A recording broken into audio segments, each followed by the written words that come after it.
Bonjour, je me présente, Nelson Rolihlahla Mandela. Je suis né le 18 juillet 1918 dans le petit village de Mvezo, dans la belle et singulière Afrique du Sud.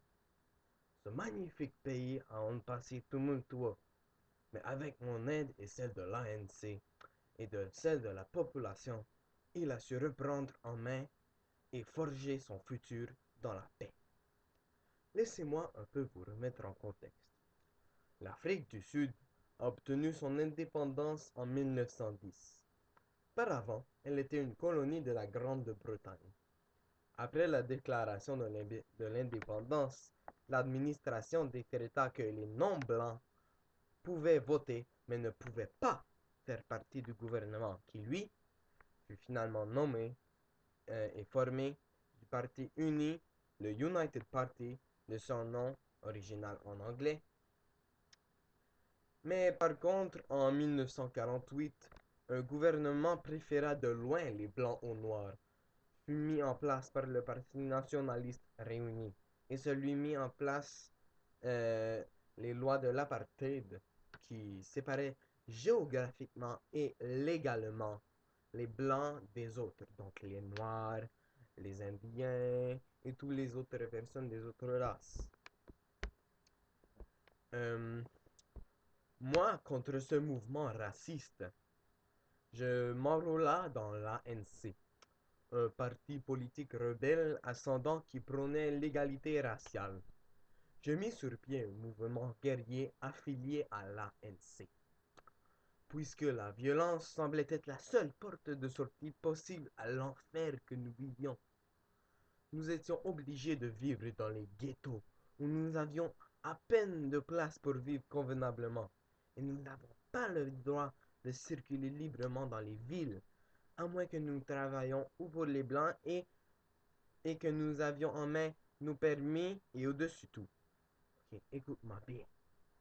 Nous fûmes dispensés de quasiment tous nos droits et nous étions considérés comme des animaux. En d'autres mots, nous étions victimes de discrimination au plus haut point, un dérivé évident du racisme qui hantait les Blancs de l'époque. La NC, elle, fut diluée en 1960 et ses hauts placés, dont moi, furent arrêtés et mis en prison à vie, entre guillemets bien sûr. Ma popularité gagna de l'ampleur pendant mon séjour en prison. Je fus de plus en plus considéré comme comme un des plus grands leaders contre la ségrégation raciale en Afrique du Sud au complet, et même en Afrique parfois. Quand je sortis de prison, eh bien c'est pour ça que j'ai dit à vie entre guillemets, parce que ma sentence n'a pas duré toute ma vie, évidemment. Je fus accueilli tel un héros dans sa ville natale après son acte de libération. Tout ce que j'avais fait était pourtant militer pour mes droits. Mais on dirait que, puisque personne n'osait poser ces gestes et que je les ai faits, par conséquent, ceci était considéré comme exceptionnel. Je continuais ma bataille contre la ségrégation raciale, mais celle-ci devint pacifique, c'est-à-dire non violente. Je prônais la paix, l'entraide, le pardon et l'acceptation. Les humains ne sont-ils pas tous égaux? Je sus, contrairement à plusieurs autres, écouter les extrémistes blancs racistes, négocier avec eux et en ce faisant, influencer leurs décisions et finalement participer à l'abolition des lois de l'apartheid. Pour couronner le tout, je fus élu président en 1994 pendant un seul mandat. Je vais vous laisser sur cette note réflexive.